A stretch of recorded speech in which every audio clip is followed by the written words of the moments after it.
Bom dia!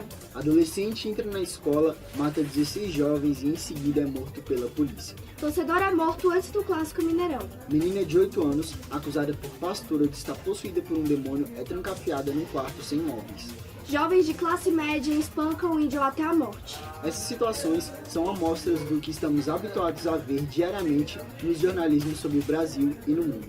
E diante a essas informações que a maioria das pessoas ficam indignadas e revoltadas com tanta violência. Desvio social e crime. Isso tudo você verá hoje no Bom Dia Sem Quadro.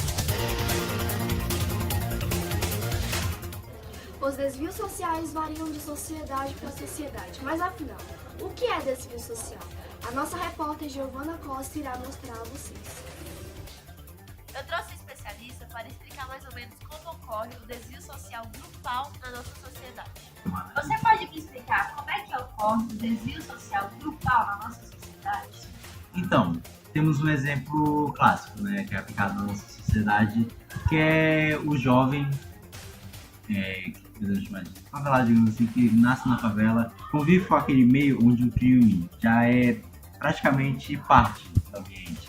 Logo o jovem se sente influenciado por aquela ação toda, né, e acaba por se cometendo crimes. Isso pode ser definido como um desvio social grupal. Esse é um dos exemplos. Obrigada pela participação. O controle social formal é basicamente formado por 3 etapas. A primeira etapa é quando o indivíduo comete um delito e basicamente o Estado impõe que a polícia vá à procura desse indivíduo. A segunda já é que o Estado impõe a seu instituto, o Ministério Público, onde há uma procura daquele indivíduo.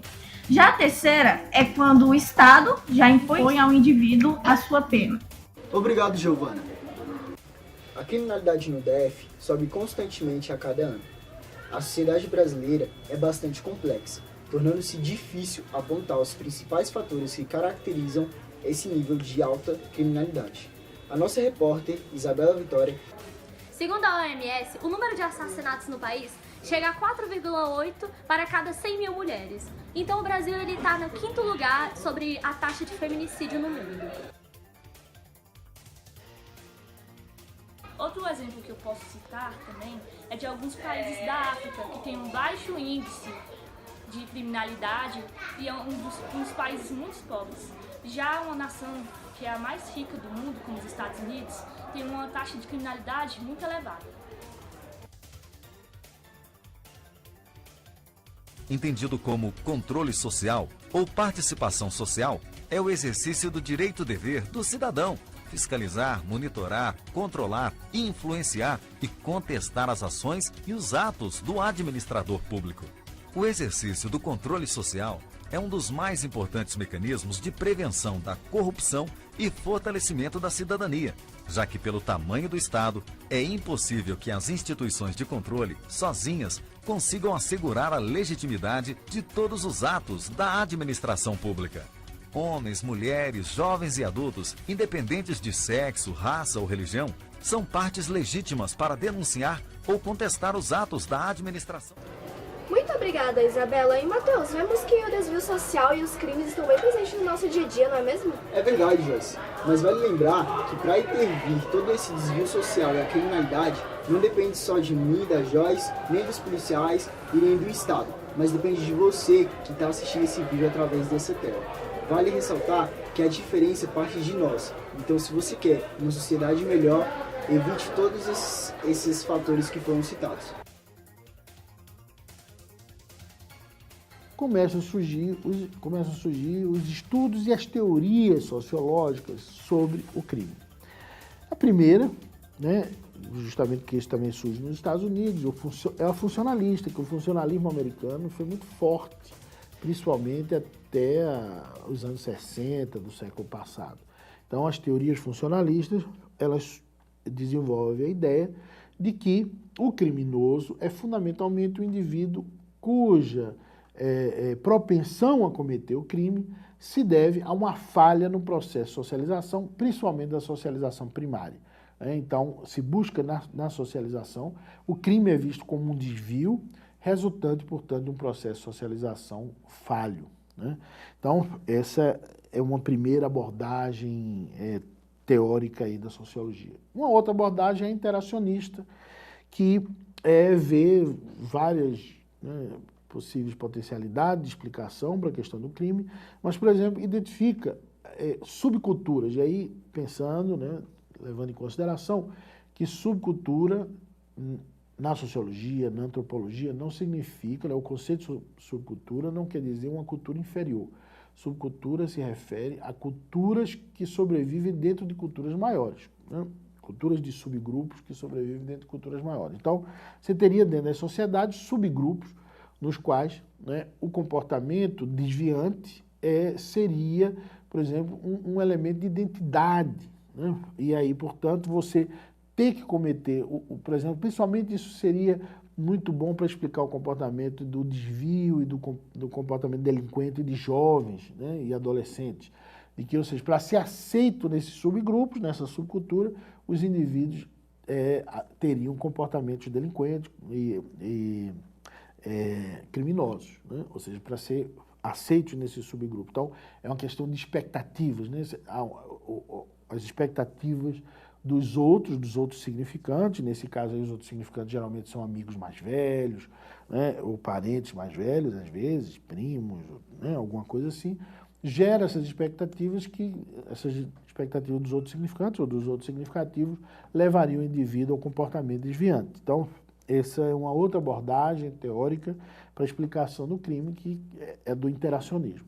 Uma outra abordagem é a teoria do conflito, e aí bebe fundamentalmente, em sua base fundamentalmente na abordagem marxista, né, e que tenta explicar o crime como a partir da teoria de classes, né, ou seja, de que haveria aí um conflito entre o crime seria uma reação de estratos explorados e dominados da sociedade contra um processo de dominação e exploração. Então, né, seria aí quase que um comportamento, vamos dizer, proto-revolucionário, né, algo quase revolucionário, seria uma reação. Essa abordagem, embora a teoria marxista seja muito útil para explicar alguns tipos de conflito da sociedade, não me parece fazer muito sentido aqui, já que a gente vê que o crime não é, de jeito nenhum, um monopólio o comportamento criminoso, o comportamento desviante, não é de jeito nenhum um monopólio das populações mais pobres, né? Você tem uma diferença de crimes dependendo do extrato socioeconômico. Então, essa é uma visão de que se as coisas são mal cuidadas, têm uma aparência de abandonado, você vai ter, então, mais crimes. Então, essa coisa da iluminação das cidades, da presença de policiais, tudo isso. Então, um caso clássico, quando isso começou a ser aplicado em Nova York, por exemplo, durante um mês foram passados panfletos avisando as pessoas que a partir de um determinado dia, quem pulasse a catraca do metrô seria multado, né? E depois de um mês, quem pulasse a catraca seria preso. Então, depois de um mês, quando começou a multa, né, cerca de 10% das pessoas que de fato pulavam as catracas se mantiveram pulando as catracas. E aí, durante um mês, foram multados e tal. Depois desse segundo mês, quando começou, então, a política de que quem pulasse as catracas seria preso, cerca de 1% só das pessoas que originalmente costumavam pular as catracas passaram a pular as catracas. Ou seja, 99% das pessoas que pulavam não tinham propensão mais forte a cometer essa delinquência ou esse ato criminoso. Eles faziam porque achavam, né, percebiam o ambiente como degradado, como abandonado, né, sem nenhum tipo de cuidado ou de controle. Então, de que se há uma demonstração até física do controle, há uma tendência dos indivíduos, então, de se autocontrolarem, né? Se não há uma percepção de controle, as pessoas, então, não vão se autocontrolar, né?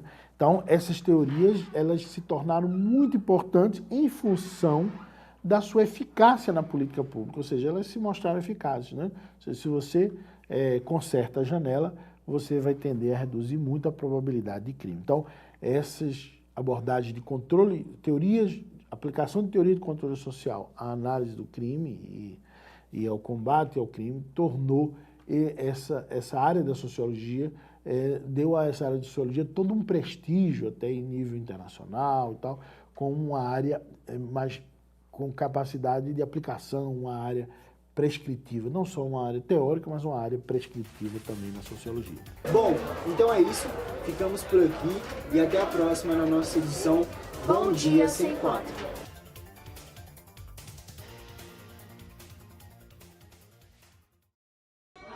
Em 2016, puta